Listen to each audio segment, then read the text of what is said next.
Good morning, everyone. Thank you for joining us today as we recognize the World Day of Remembrance for traffic victims. I want to thank all of the staff that are involved with our Vision Zero project, particularly our transportation director, Christoph Spieler, and our director of traffic engineering, Yang Tao. I also want to thank Alders Martinez-Rutherford and O'Brien for joining us this morning. Alder Figueroa Cole had wanted to be here but is held over in a meeting. And I want to thank our partners in the Madison Police Department for their help with Vision Zero as well. Every year we gather to remember the folks that have suffered from traffic violence and have been killed in traffic crashes.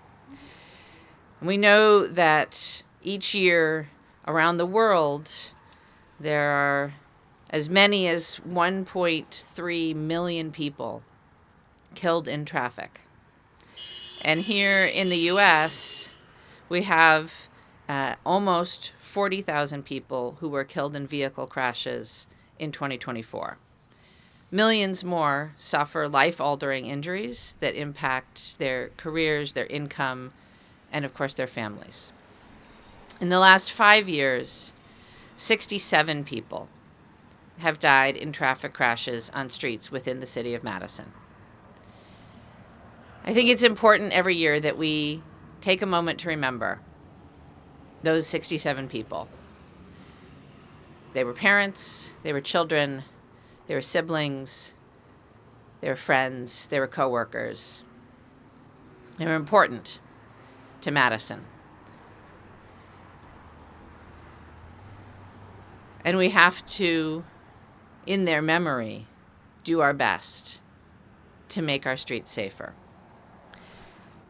We also thank and pay tribute to the dedicated emergency crews, whether that's police, EMS, or fire, who respond to traffic crashes and deal with the trauma of seeing the aftermath. And I appreciate them and the work that they do every day. In addition to being a day to honor those killed and injured in crashes, this is also an important day of action for Vision Zero communities. The World Day of Remembrance unites millions of people around the world who have been affected by traffic crashes. And this is a chance, as advocates, survivors, friends and family who have lost loved ones, and everyone who is working to make our streets safe, to join forces, to amplify our work, and to elevate our support of safe mobility for all. And today is a call of action for anyone who wants to support that change. Our streets should be safe for everyone. Regardless of your transportation choices, our streets should be safe. Here in Madison, we work with community partners on our Vision Zero Stakeholder Task Force, and we've committed to implementing our Vision Zero Action Plan in support of safe streets all across Madison.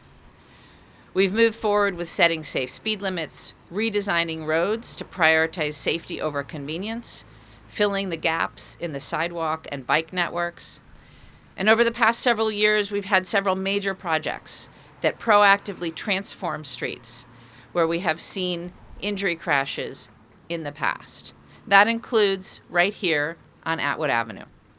This project on Atwood shortened pedestrian crossings, raised those crossings, separated bicycle facilities from car traffic, and changed the street design to reinforce slower speeds and to reinforce that cars should expect to see people walking and biking in this corridor and act accordingly. I think this project has greatly improved safety on Atwood here. It's very well used. As you can see, even now, people are walking and biking. And I do believe it has slowed down traffic and made it safer. So I'm really appreciative of the folks who spent a very long time designing this project and then implementing it. In 2024, we constructed over 50 Safe Streets Madison projects to address known crash issues and improve connectivity for pedestrians and bicyclists. This includes improvements like high visibility crosswalks, rapid flashing beacon lights, and traffic islands. All of these are national proven safety countermeasures intended to improve safety for all users. We know that building our streets for safer speeds and safer travel is important, but we also have to hold ourselves accountable as we move around our city. Distracted driving, impaired driving, reckless driving are some of the leading causes of fatal crashes. And these severe crashes affect more than just one person. They affect the lives of everyone. They affect families, first responders, the financial stability of those families, and the mental health of the individuals involved. So we all have to make a conscious effort to do better to keep our streets safe. I'm really proud of the work that's being done here in Madison to stop traffic fatalities. But we need everyone in Madison to also make the commitment to act safely on our streets. Again, regardless of your mode of travel, be aware of what's around you, make safe choices, and think about other people and their safety in addition to your own. This issue is very personal to me. The year that I graduated college, my grandfather and my baby brother were killed in a traffic crash. My life is forever changed by that crash.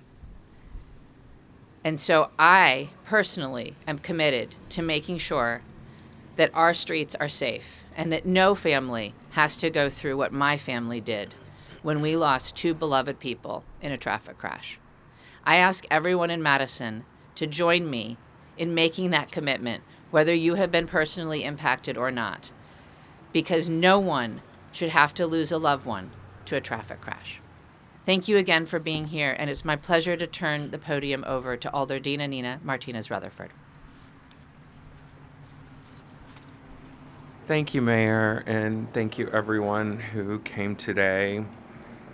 I am honored to be here in remembrance of victims of traffic fatalities. The World Day of Remembrance coincides with Transgender Day of Remembrance, and like many of the trans community who we remember today, traffic fatalities are preventable. One is too many. At our most recent Transportation Commission meeting, we received third quarter numbers from the police department. Our third quarter data show that this year we have had the lowest number of traffic fatalities. The last 2 years have shown that Vision Zero and Madison's transportation initiatives have proven to be effective, and yet we know that we can do better. We know because we've seen it. It's not an impossible endeavor. Achieving zero traffic fatalities has been realized in Alexandria, Virginia, that reported zero fatalities in 2023. And Hoboken, New Jersey, has sustained 7 years of traffic fatality free, of zero traffic fatalities, my apologies. And if Madison continues a commitment to Vision Zero, perhaps we'll be next. This year, we remember those who have been taken from us. We pray for those in our community and beyond who will be missing a loved one this year, who will never have the presence of a child, a parent, or friend at holidays. So may we see a zero traffic fatality year sooner than later. Thank you so much. I'm going to hand this over to Jerry Schippa.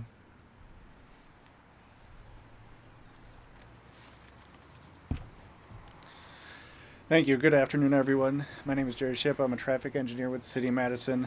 I've had the honor of working on this project with many other engineers and members from our community, along with other projects. Atwood Avenue showcases several different design and operational elements aimed at improving safety and mobility for our residents and visitors. These elements are not just found here on this project, but on many other recent projects that we've been working on. Things like right-sizing the street for the number of traffic that's on that street so that there's no speeding opportunities. Improve street lighting to highlight crosswalks, intersections, and provide a more consistent lighting level at night where we see so many crashes in the city and in the U.S. Traffic signal operations, which takes some of the complicated choices out of the driver's hands and provides them with a safer option for turning left and right across complex intersections. At this intersection, we've seen a near elimination of all crashes since the project was completed. And at other intersections, we've seen a reduction in injuries upwards of 93% when we've looked at left turn angle crashes. Raised crossings that bring the pedestrians and bikes or the vehicles up to pedestrian and bike level, which slows drivers down as they make turns across the path, so potential crashes become near misses or minor crashes, not more severe crashes. And then filling in our bike and sidewalk network. So in this case, people can stay on the Lake Loop without finding alternative routes to stay on more all ages and all abilities bike facilities. And in other locations, like down the street at Dempsey, where we've extended the bike path, we've seen a growth in bike ridership up of 200% since completing that project. So I'm very appreciative of the residents who showed up to the public information meetings, to the alders who pushed us into new designs and challenged us, and the staff that turned all this into reality. Thank you. And I'm going to pass it on to Captain Angie Kamoske.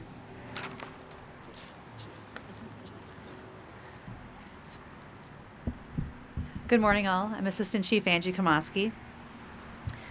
When a serious injury or fatal crash occurs, the consequences ripple far beyond the scene, and among those deeply affected are the individuals who respond first: police officers, paramedics, firefighters, and dispatch.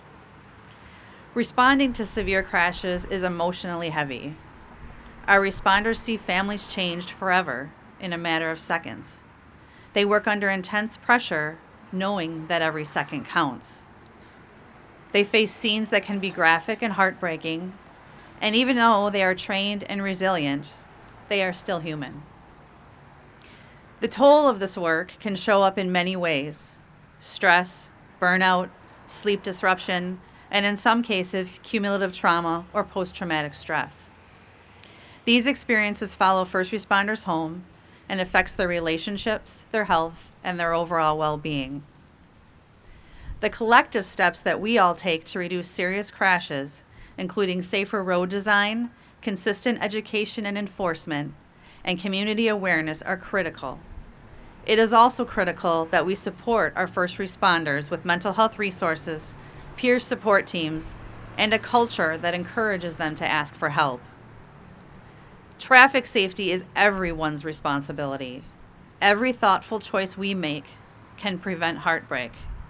No family should ever have to go without their loved one because of a preventable crash, and no first responder should have to witness another tragedy that didn't need to happen. Let's all work together to make a safer Madison on our roadways. Thank you, and now I'd like to introduce Riley Heninger.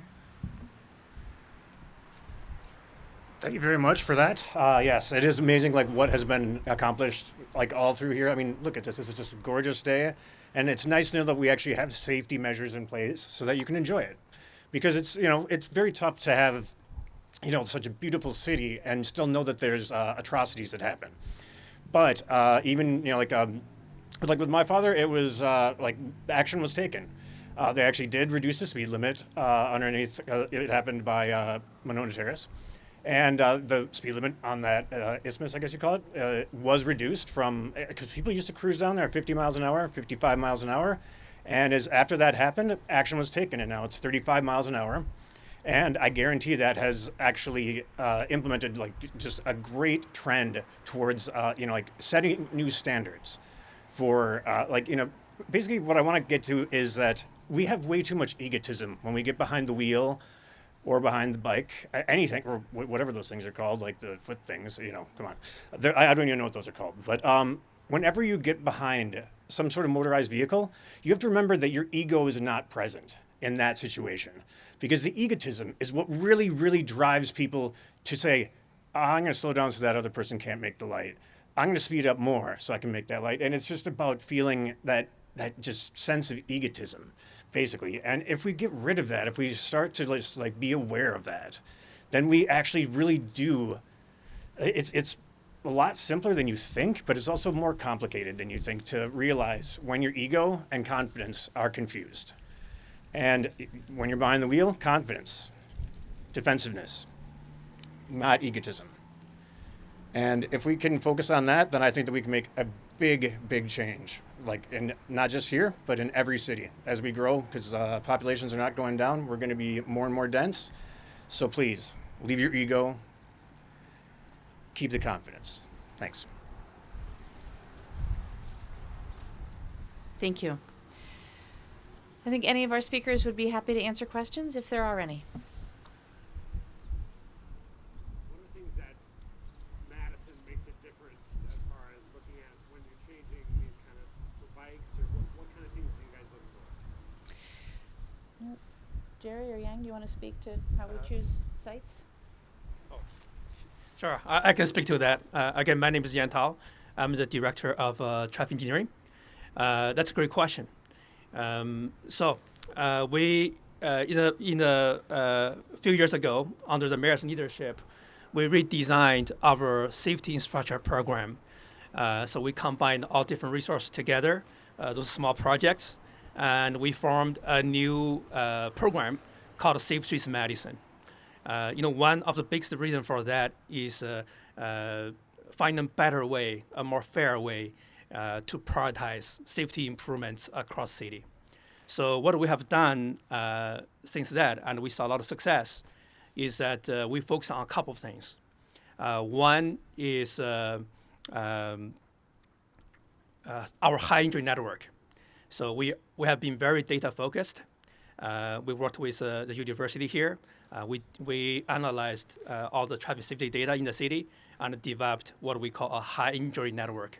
So those are our intersections on the streets that has high injury compared to type of streets that they should have or normally have, and really focus on targeting those locations.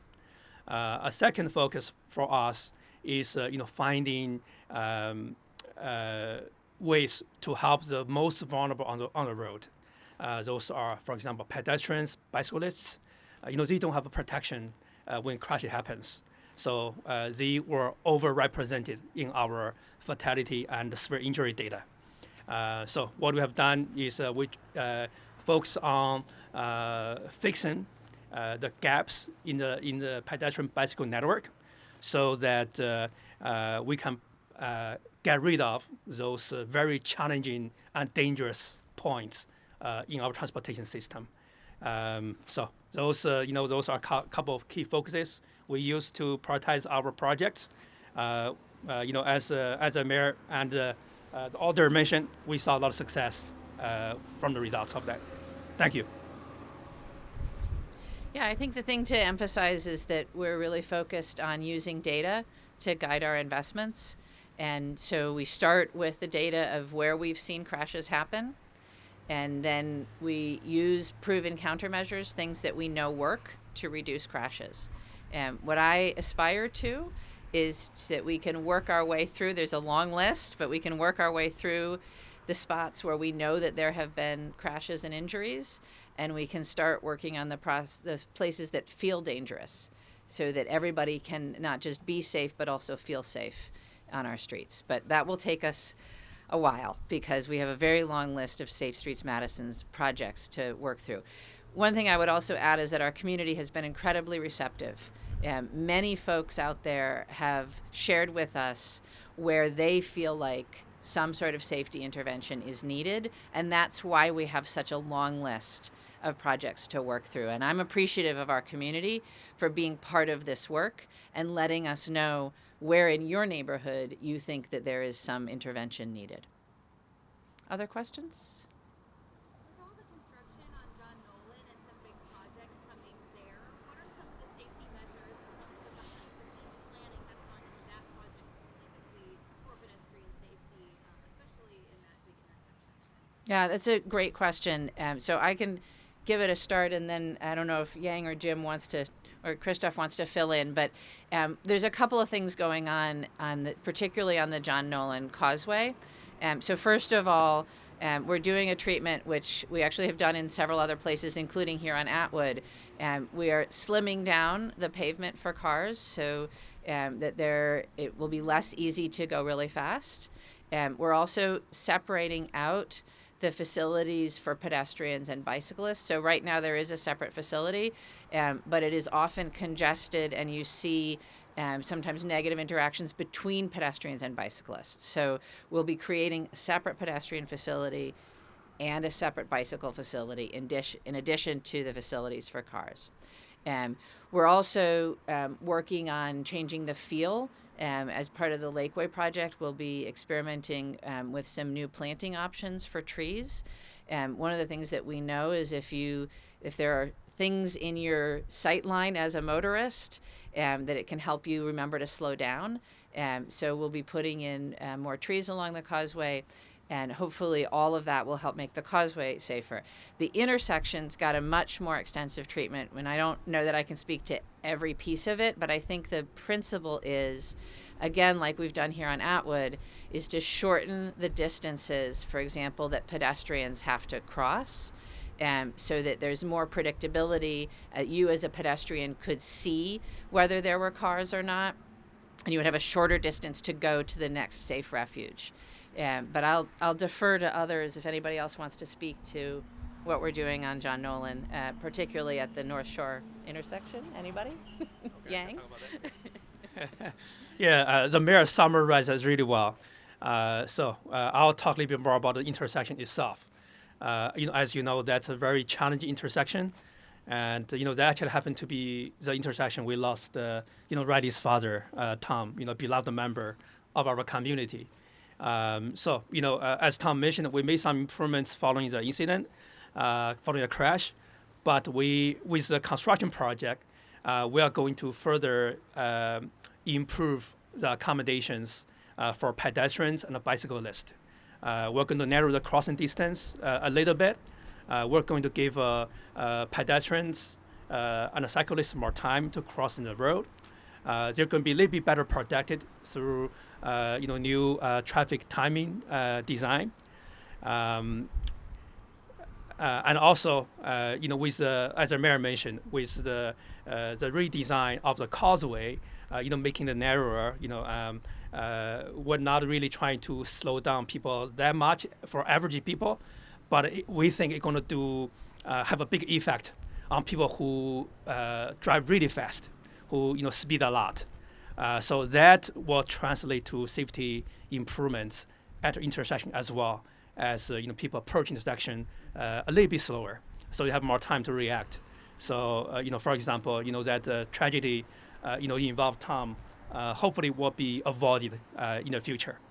On top of safety, but I want to also add, I think people will like this, is that the project actually will free up 1.8 acre of additional green space, along the causeway, for additional park space. As the mayor mentioned, I think that will have safety benefits as well on people's impression. Thank you. Yeah. Thank you, Yang. Any last questions? All right. Thank you very much for being here, and thank all of you for being here as well. Appreciate it. Thank you, Mayor. Good job. Got a little warmer. Thank you, Alder.